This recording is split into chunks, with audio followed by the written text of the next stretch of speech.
You scared of the coronavirus, bro? A bitch is scared. I'm a little scared, you know what I'm saying? Like, We came in here fucking around for like 2 weeks straight. It's real now. guess what, bitch? Coronavirus! Everybody's stir crazy and weirded out by this, including me. Yeah. I don't dap up everybody. I'm straight Michelle Obama Barack fist pumps right now. Yeah, you going. Coronavirus. Take it easy, just relax. Relax. You're doing great. It all will pass. Let me just tell you something. That's really bad reporting. You gotta be ashamed of yourself. I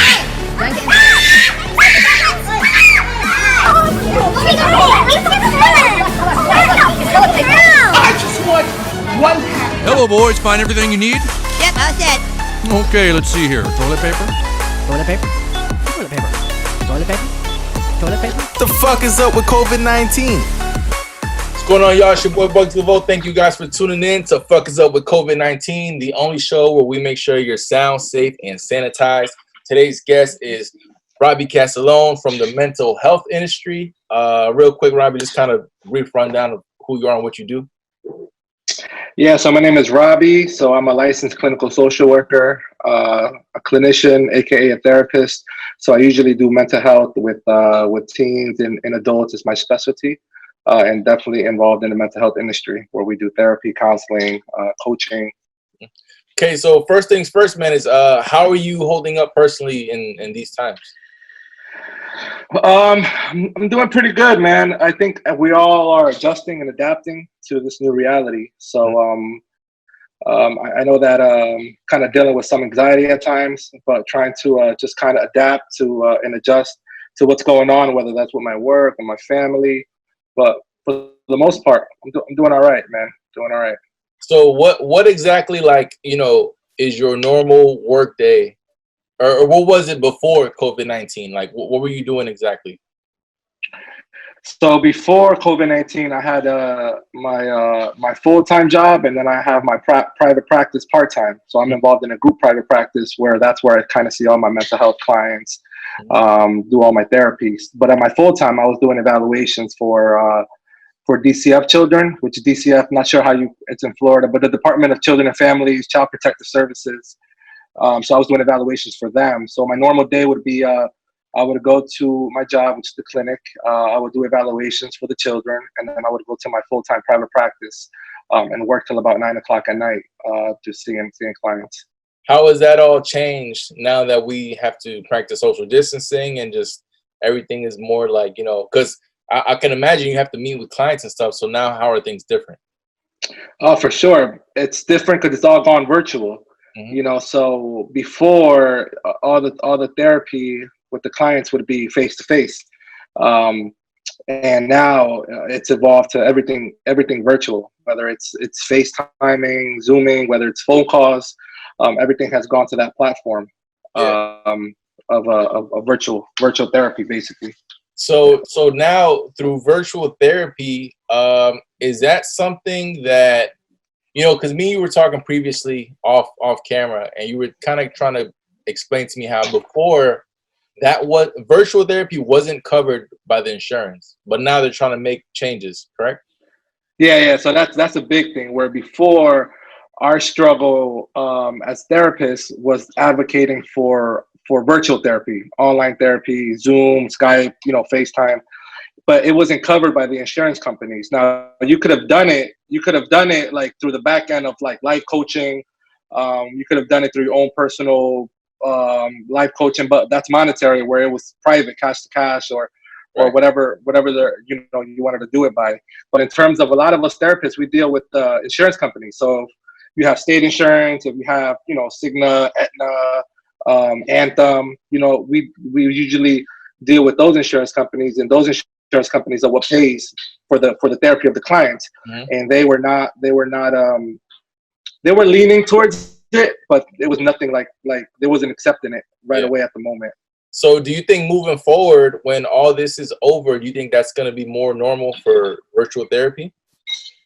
For sure. So what the insurance companies did, man, they in like a span of 3 days, they agreed to it. You know, they pay the same rates. They've changed their like HIPAA laws. HIPAA laws are like the privacy laws. Right. And they're still working with those privacy laws to kind of finalize it. But as far as right now, man, this is kind of, I see like the wave for the future, where not only you're able to do face-to-face therapy, which I think it's more effective, but at the same time you're able to do a lot of virtual therapies, which just opens the door, man, for a lot of things. Whether that's seeing clients in different states, whether that's seeing clients in different countries, whether that's seeing clients while you're on vacation. Right, so that definitely opens doors for this profession in a lot of ways. So is it safe to say then that through COVID-19, because a lot of industries have taken a huge hit, a lot of layoffs, a lot of people lost their jobs, but do you feel like maybe your industry through COVID-19 hasn't really taken any loss, they just kind of adjusted? Or were there also losses? No, I think there's definitely been losses. So kind of in kind of the network that I'm in, and kind of speaking to colleagues and kind of being involved in some groups in terms of Facebook with a lot of therapists, and we all kind of share what's going on. A lot of private therapists kind of definitely are taking loss, in a sense where not all clients are comfortable with virtual therapy. Not all clients want to do virtual therapy. So there's been a lot of loss in terms of client dropouts. The dropouts in clients in terms of full-time clinicians who are seeing an excessive amount of clients. Right. So they're dealing with that loss, which is big for them. So because they have to adapt. Although I think for the foreseeable future, this is good for our profession. I feel like the immediate changes have influence in kind of certain clinicians, because it's given them loss in terms of clients, aka which is revenue for them. Right. So it's definitely impacted their client workload. Yeah, I think something that a lot of people are not really talking about that is, I feel like it's also important, especially in a time like this, is that a lot of people are on lockdown, a lot of people have been quarantined. We have practiced social distancing, but for people that are going through mental health, this kind of like, I don't know if it makes it worse, but it's harder, right? Because I read a report the other day about a gentleman who suffered from bipolar disorder, I think he was exposed to COVID-19, so he had to self-quarantine, and he ended up committing suicide because he just couldn't handle it. Oh, for sure. And I feel like every diagnosis has elevated up. Right. So if someone who suffered from anxiety before this, their anxiety is at an all-time high, right? If someone who struggled with depression before this, their depression is at an all-time high. Not even like think about us in a sense where like where we don't really we don't really struggle with mental health disorders in a sense, right? But I feel like anxiety, we started thinking about anxiety a little bit more. We kind of maybe started feeling a little bit more anxious, a little bit more worried. Maybe you've been stuck in the house. It's kind of like you're starting to get cabin fever, which may lead to a little bit of depression. Right. You're kind of wondering when is this going to. So imagine like the people who've already been struggling with that. It's just kind of like the mental health right now is a lot of people are going through it, which in a sense, kind of in our field, it gives us more opportunities for new clients and more opportunities to see clients who are dealing with some of these issues. Yeah, and I think you mentioning also that you work with DCF also, it's kind of like it brought to light. Well, it kind of reminded me of, there are a lot of kids out there who use school or use work or use definitely hanging out with their friends as an escape from home, who now have to be home 24/7. And exactly, yeah. That's a big thing, man. And I think there's going to be a lot of increase in like DCF calls, DCF referrals. I think Child Protective Services are going to be going into the homes more. But the issue is right now, it's like they really can't go inside the home. They can only do so much through virtual, kind of like what we're doing. But think about the parents, man, who think about parents who have these badass kids, and now they have to, not only is it an escape for the kids, but it's an escape for the parents when the kids are going to school. And now they've extended the school from April 30th to May 30th. So now the new reality kind of sets in where I don't think there's going to be school till August or September. So it's just stressful for the home right now in terms of parents, kids. Kids can't go outside. Parents can't go outside. Parents are dealing with the kids inside the home, which is stressing them out more. Yeah. So just the mental health and for kids, adolescents, adults, it's just rising. The mental health issues for everyone. Yeah, I think something that and I'm not a therapist or a social worker or anything like that, but I think one thing that could definitely help is you know, sometimes you just need to go for a walk. You know, I know that's what helps me. You know, sometimes when I'm at the house so much, I just walk around the neighborhood. And something as easy and as simple as that can definitely like just help, you know?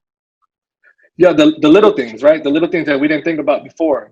Going for a walk, reading a book, you know, listening to some music, kind of just kind of like educating yourself, or going onto the porch. I haven't been in my backyard. I didn't even use my backyard, but now with this whole thing going on, it's like, man, just sitting outside in my backyard, you know, it's kind of like therapeutic. So I feel like the little things that we kind of took for granted, or the little things that we didn't use before, just like a walk, you know, before a walk would be cool, but now it's like, man, like I have this freedom, or I'm outside my house, even though you got to walk around with a mask on, but it's still better than being at home. So no, you're right, for sure. Yeah. How do you think the mental health industry will change when this is all over? Like, how do you think they'll change? Or how do you think, like, you know, people, for example, I was talking to someone from the travel industry, and she was telling me how she thinks that the tourism and travel industry won't necessarily get back on its feet until maybe a year after this is all over, you know? And I'm thinking, for sure. You know, I was talking to someone also in the DJ industry, and they said the same thing. They were like, when this lockdown, this quarantine is lifted, a lot of people there's still going to be a certain type of stigma, and they're going to be scared for social gatherings. So he's like, man, I don't know, this might affect us for even after this is all over. We're still going to be hurting. What about for the mental health industry? I think the opposite. I think there's a need for mental health. I think all this is kind of is also in the back end dealing with the stigma of mental health, where you feel like, man, like, you know, yeah, I don't really want to go see a therapist. I could deal with this myself. You know, that's kind of like what we always kind of thought about mental health. Mental health are for the crazies. You know, we don't need mental health. But I think now mental health is becoming normalized. It's becoming normalized in a sense where, man, it's cool to go to therapy. I think we need to all go to therapy, and I think we all need to kind of have that therapeutic support. So I think there's going to be more referrals for therapy, and not only that, but I think having virtual therapy, which I think it's the new wave.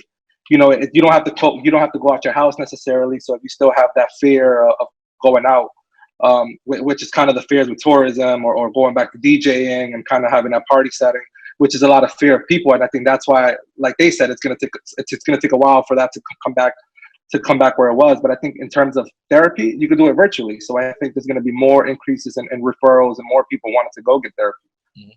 For sure. Well, thank you, Robbie, for joining the show. Much appreciated. And thank you all you guys for tuning in.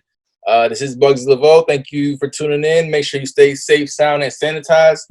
And we are out of here.